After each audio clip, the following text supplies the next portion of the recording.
નમસ્કાર મિત્રો, જો તમે પણ ગુજરાત રાજ્યના પેન્શનર અથવા તો નિવૃત્ત કર્મચારી છો તો તમારા માટે નવો જીઆરને લઈ ખૂબ જ અગત્યની માહિતી સામે આવી છે।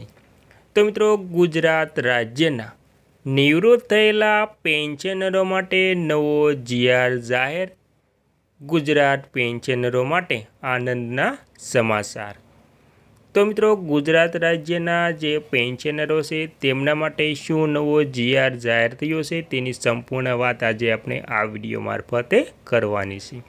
તેથી તમે વિડીયોને અંત સુધી જોવા નમ્ર વિનંતી। અને મિત્રો, તમે આપણી ચેનલમાં નવા હોય તો આપણી ચેનલને સબસ્ક્રાઈબ કરવા નમ્ર વિનંતી, કેમ કે આવી કોઈ પણ પેન્શનર, કર્મચારી, મોંઘવારી ભથ્થાને લગતી કોઈ પણ નવી અપડેટ આવે તે નોટિફિકેશન સૌથી પહેલાં તમને મળી જાય। અને વિડીયો ગમે તો લાઈક પણ કરવાનું ભૂલતા નહીં। તો મિત્રો, વિગતવાર વાત કરીએ તો ગુજરાત સરકાર અને કેન્દ્ર સરકાર દ્વારા પેન્શનરો માટે તાજેતરમાં કેટલાક મહત્ત્વપૂર્ણ નિયમો, ઠરાવો એટલે કે જીઆર અને પ્રક્રિયાગત ફેરફારો જાહેર કરવામાં આવ્યા છે। આ તમામ નવા અપડેટની વિગતવાર માહિતી આપણે જાણીએ તો તેમાં પહેલું, લઘુત્તમ પેન્શન। લઘુત્તમ પેન્શન ₹9,000 સુનિશ્ચિત એટલે કે ગુજરાત સરકારના જીઆર પ્રમાણે ગુજરાત સરકારના નાણાં વિભાગ દ્વારા પસાર કરાયેલા ઠરાવ અનુસાર 7મા પગાર પંચ મુજબ રાજ્યના પેન્શનરો માટે માસિક લઘુત્તમ પેન્શન ₹9,000 નક્કી કરવામાં આવ્યું છે। આ નિયમ રાજ્યના તમામ પાત્રતા ધરાવતા નિવૃત્ત કર્મચારીઓને ન્યૂનતમ આર્થિક સુરક્ષા પૂરી પાડે છે। તો મિત્રો, આવી રીતે ગુજરાત સરકારના અને કેન્દ્ર સરકારના જે પેન્શનરો છે તેમના માટે લઘુત્તમ પેન્શન ₹9,000 નક્કી કરવામાં આવ્યું છે અને તેમાં નિવૃત્ત કર્મચારીઓને જે ન્યૂનતમ આર્થિક સુરક્ષા પૂરી પાડવામાં આવે છે। અને મિત્રો, બીજું છે મોંઘવારી ભથ્થામાં વધારાની સંભાવના એટલે કે DA/DRમાં વધારો। તો મિત્રો, તાજેતરના ગ્રાહક ભાવ EICPI-IWના ડેટા અનુસાર પેન્શનરો અને સરકારી કર્મચારીઓ માટે મોંઘવારી ભથ્થું DA/DR 58%થી વધારીને 60% એટલે કે 2%નો વધારો કરવામાં આવ્યો છે અને આ વધારો થવાની પ્રબળ સંભાવના છે। આ વધારા બાદ પેન્શનરોના માસિક પેન્શનની આવકમાં સીધો ફાયદો જોવા મળશે।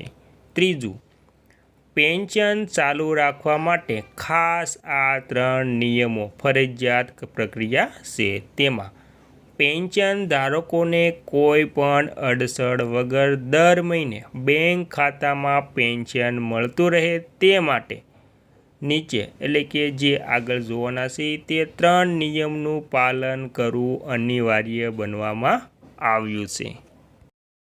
તો મિત્રો, 3 નિયમની વાત કરીએ તો તેમાં પહેલું, ડિજિટલ લાઈફ સર્ટિફિકેટ। તેમાં જોઈએ તો સમયસર ઓનલાઈન અથવા તો બેંકમાં જઈને જીવન પ્રમાણપત્ર સબમિટ કરવું ફરજિયાત હોય છે। આધાર કાર્ડ લિંક। તો મિત્રો, પેન્શન મેળવતા બેંક ખાતા સાથે આધાર કાર્ડ લિંક હોવું ફરજિયાત છે। ત્યારબાદ બેંક KYC અપડેટ। બેંક ખાતાનું KYC વિગતો અપડેટ રાખવી જેથી ડાયરેક્ટ બેનિફિટ ટ્રાન્સફર DBTમાં કોઈ સમસ્યા ન આવે। ત્યારબાદ મિત્રો, નામની ભૂલ અંગે સુધારો। તાજેતરના અપડેટ મુજબ જો આધાર અથવા તો દસ્તાવેજમાં નામમાં સામાન્ય ભૂલ હશે તો પણ પેન્શન અટકી જશે નહીં, પરંતુ તેની સુધારણા પ્રક્રિયા પૂર્ણ કરવી હિતાવહ રહેશે। તો મિત્રો, આવી રીતે તમારે ડિજિટલ લાઈફ સર્ટિફિકેટ, આધાર કાર્ડ લિંક, બેંકમાં કેવાયસી અપડેટ અને નામની ભૂલ અંગે ખાસ ધ્યાન આપવાનું રહેશે. અને મિત્રો ત્યારબાદ ચોથું છે કેન્દ્ર સરકાર તરફથી EPS 19 લઘુત્તમ પેન્શન અંગે વિચારણા. લાખો ખાનગી અને અસંગઠિત ક્ષેત્રના નિવૃત્ત કર્મચારી માટે કેન્દ્ર સરકાર EPS 19 એટલે કે કર્મચારી પેન્શન યોજના હેઠળ લઘુત્તમ માસિક પેન્શન ₹1000થી વધારીને ₹7500 કરવા પર ગંભીરતાથી વિચારણા કરી રહી છે. શ્રમ મંત્રાલય અને વિવિધ સંગઠનો વચ્ચે આ અંગે ચર્ચા ચાલી રહી છે. તો મિત્રો આ તો ચોથું. અને હવે જોઈએ તો પાંચમું, ગ્રેજ્યુએટીની મર્યાદામાં વધારો.